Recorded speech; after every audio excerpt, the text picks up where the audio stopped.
Hi folks, right, big oil painting, well 15 inches by 11. It's a bit of Fabriano studio paper. So I got pinned. I could have done a border, but the trouble is it does tend to expand a bit. I primed it with a burnt umber instead of a burnt sienna. I must have been drinking my tea without looking at what I was doing. Anyway, I want to do a sort of an impressionist Wandle. I did one a couple of years ago, not as big as this. It was 10 inches by 8 inches in my, I think it was, in my black frame. But I want to do a sort of a river scene, but really river coming down here. I sort of base these on my local river, Wandle. Right, okay, let's get this. That's all we're going to do on the drawing. We'll put a bit of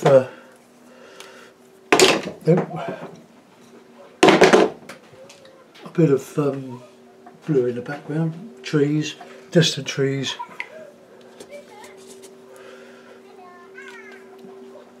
And probably some bits coming out here.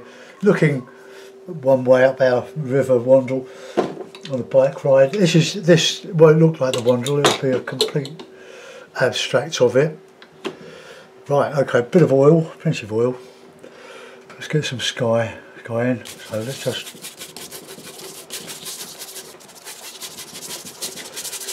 get some behind the foliage, because that will stand for some light.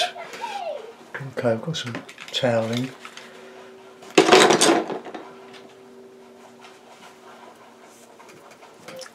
Okay, bit of Payne's grey, bit of blue.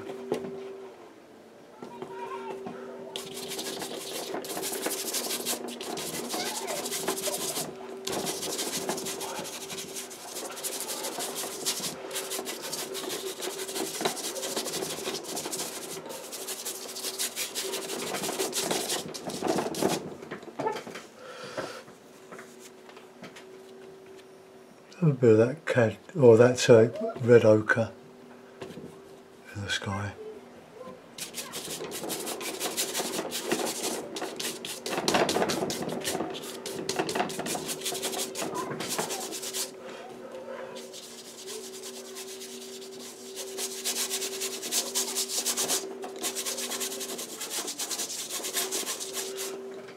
Okay, get some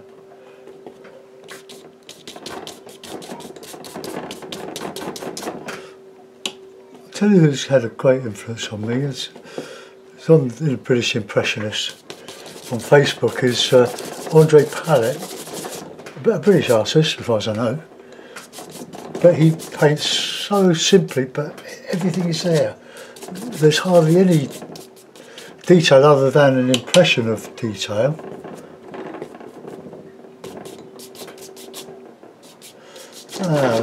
Typical Surrey sky.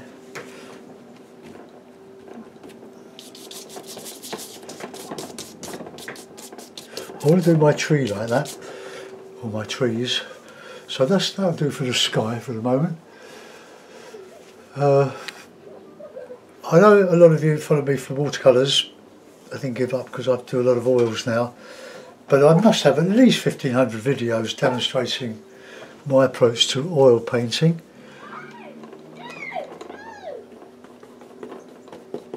Lovely with all the children playing in the garden. Our neighbours' grandchildren playing in a bit of a paddling pool at the moment. Lovely to listen to.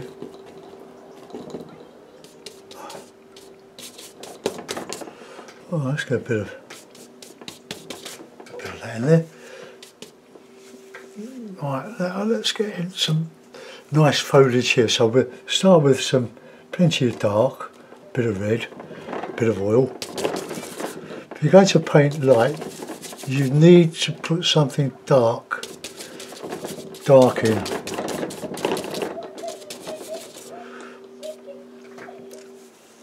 I've got a bit of toweling. I don't clean my brushes in any solvents, as you know, and I just clean up the end with some dishwasher liquid, washing up liquid.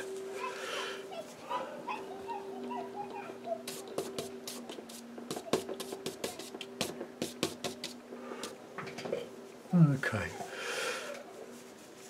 more dark now. I'm going to put some more paints around. I do love paints around, I can't get away from it. It's such a great shortcut, and it does make some lovely cloud colours mixed with a touch of ultramarine. Look, that's the sky. It's not finished. It's just abstract. It's just getting some painting done.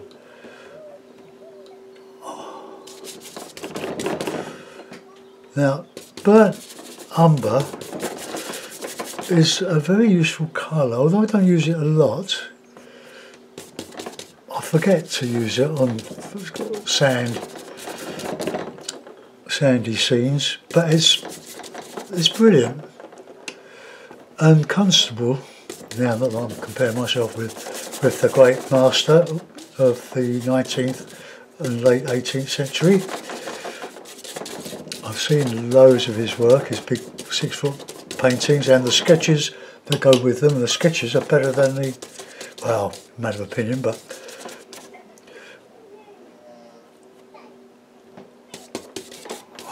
a bit of that red in there. Counterchange the greens. Now Constable, I believe he used a burnt umber ground, so that when he painted the green leaves on his trees, he left a lot unpainted. A bit difficult with this paper because it hasn't got the tooth to do that. But you can see how he got the lovely green effects or the tree effects by using burnt umber as a ground colour, just showing through. Get some nice dark in the bottom there.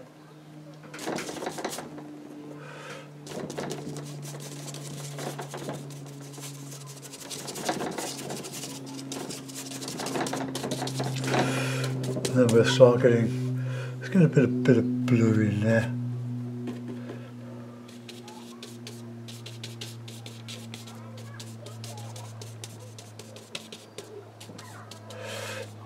You can't see the end of this river because it's so overgrown.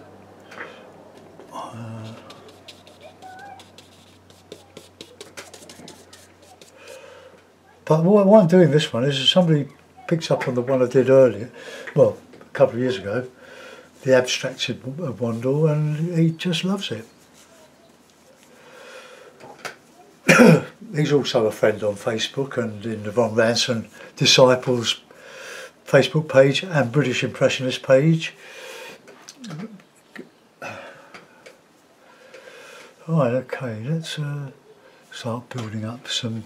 I think I'm just going to think of a stipple, but no, we're not going to stipple unless we get desperate.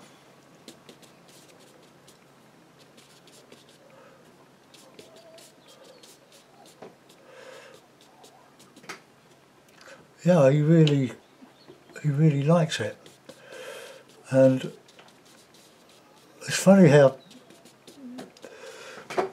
these things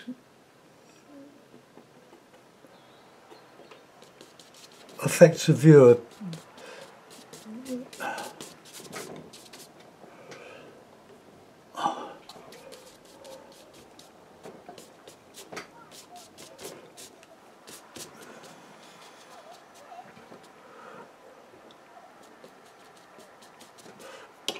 Dark in there, shadow area. Okay, that'll do for a moment. We need to get some bank catching the light here.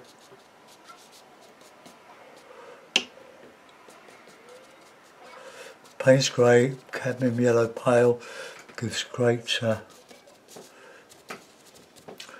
green. Look at that.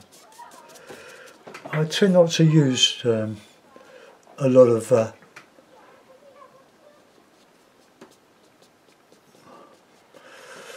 ready-made greens. I don't like that.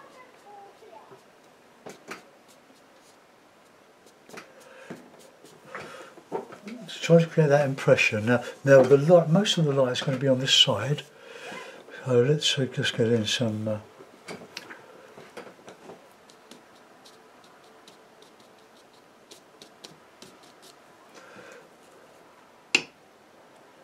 I just love oil painting. It's like playing with sandcastles as a kid. Knock it down, rebuild it. Oh, get some of that cad red. Using it because it's there on the palette. Now let's just get a bit of variety in colours here.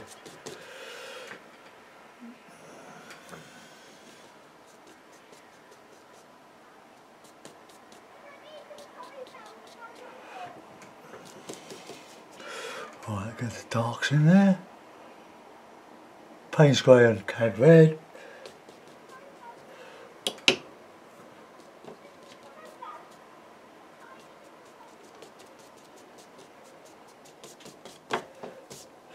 Now, I don't like the shape of that bit there, so clean the brush.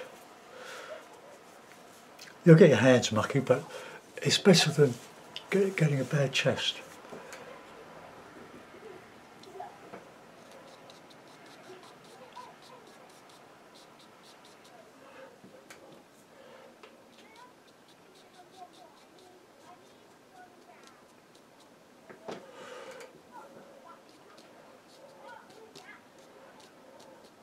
Not putting any detail, just an illusion of a lot going on. I'll do some water in a minute, then we can go and fiddle about with it.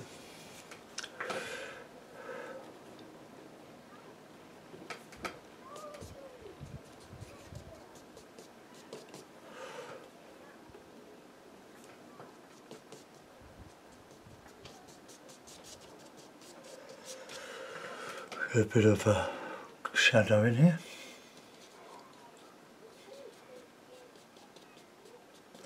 Get your tones right, texture and tone.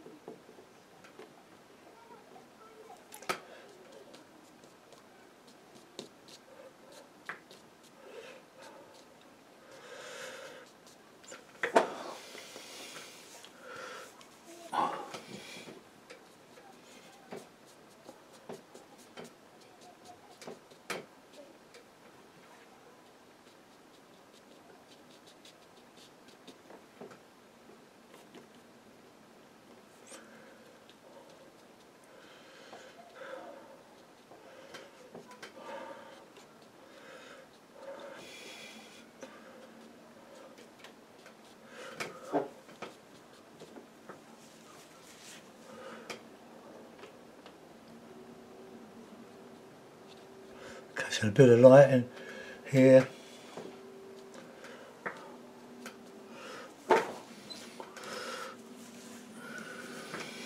Well, let's get a dark green in now.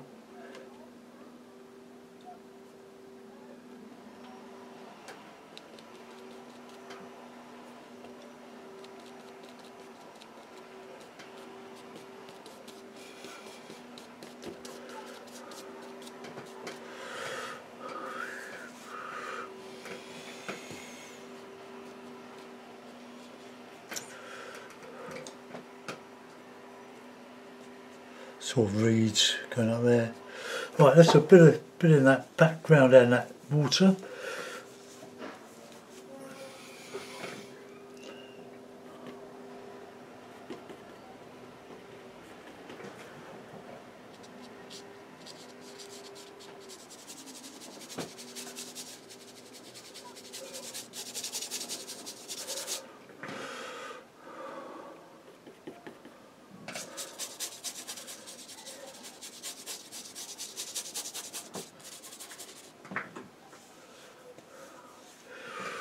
Alright, now that colour, that bluey grey colour, let's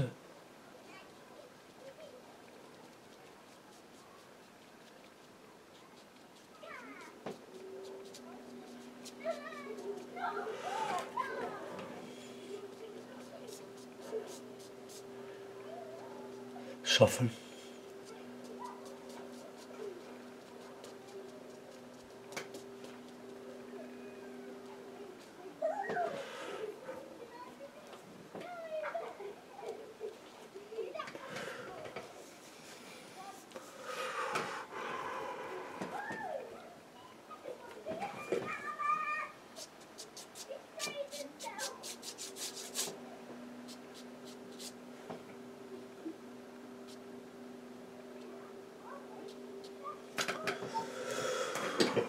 Okay, how are we doing?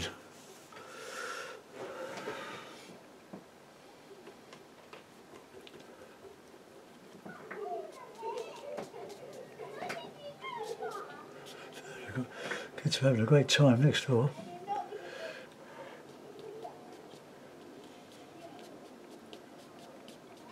That's quite dry there. Now we'll put in a bit of bluey green, I think, a bit of white.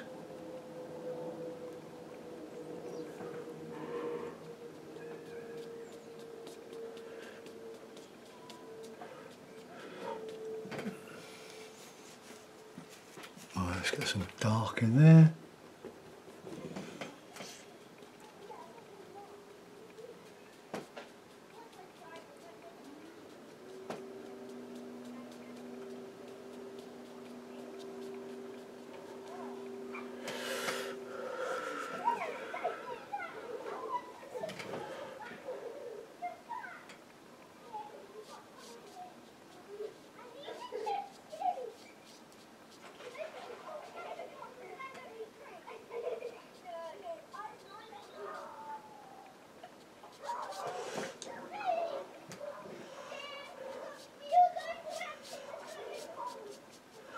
My neighbour's son next door is the uncle of the children playing.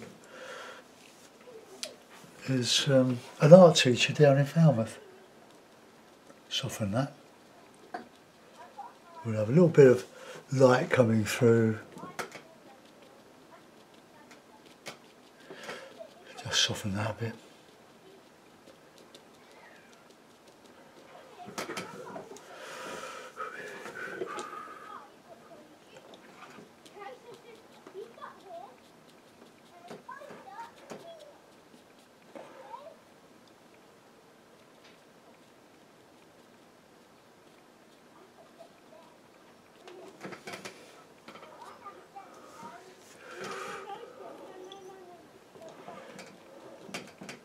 Yeah.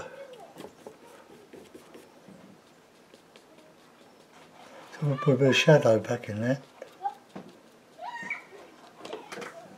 And then we can put a little bit of light, highlight.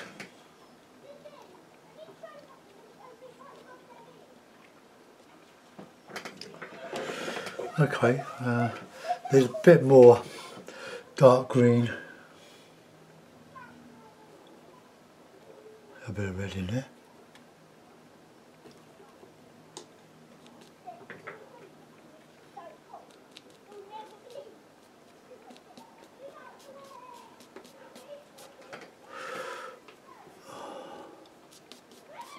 Not putting any chunks or anything.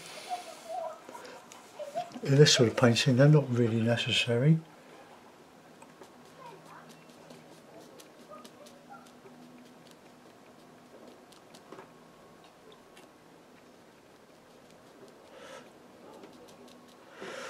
Right, just a little bit of, see if we can just get a little bit of that grey.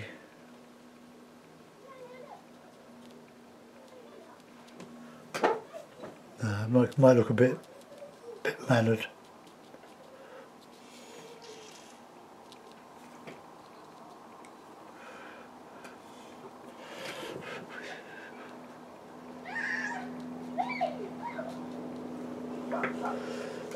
No, that doesn't mean anything, does it really? I think we were better as we were, dark green against light green. Okay, we'll put that in a mount. That'll take some doing, won't it? I'll clean my, get my brush out of the way. So I have to give that a good wash. Dismantle the board. I think that's board's done. Wandle's a little bit of 2mm MDF. I do like painting on watercolour paper. You can always paint over the watercolours that you don't like. Let's give them a prime colour.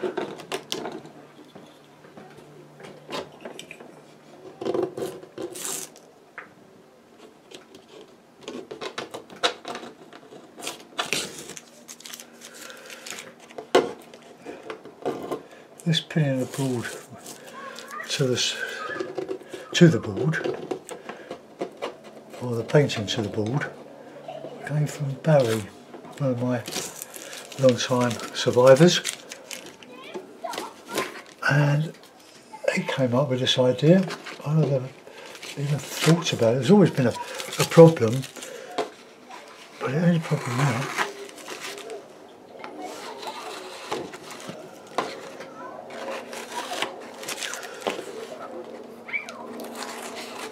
I'll pin it to the board. Oh, well, no, I won't. I'll tape it to the board before I put the mount on it.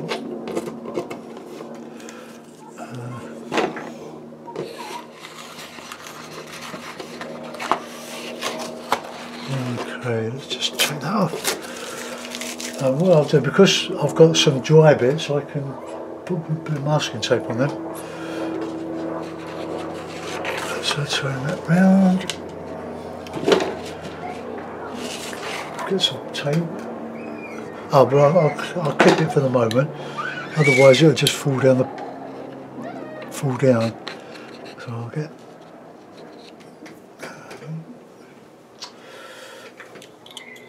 I despair sometimes. I put things down, I can never find them, and they're under my nose. Get up there. Right. Okay. Let's just tape the bottom.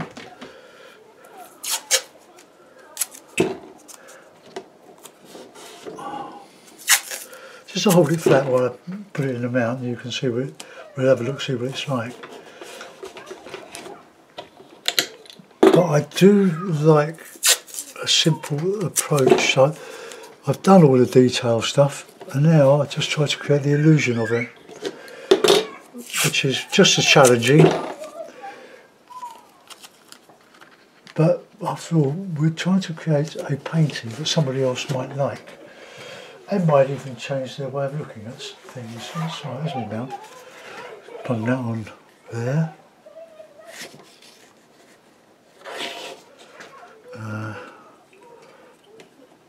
I bet if it's going to mark the mount, never mind.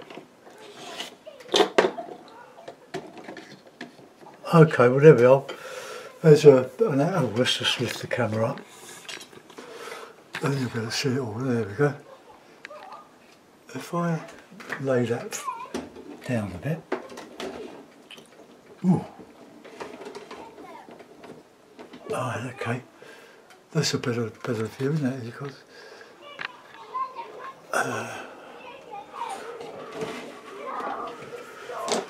okay, well I quite like that. I hope you do too. Thanks for looking in, guys. I'll see you tomorrow. Yeah, the river's okay. Bye for now.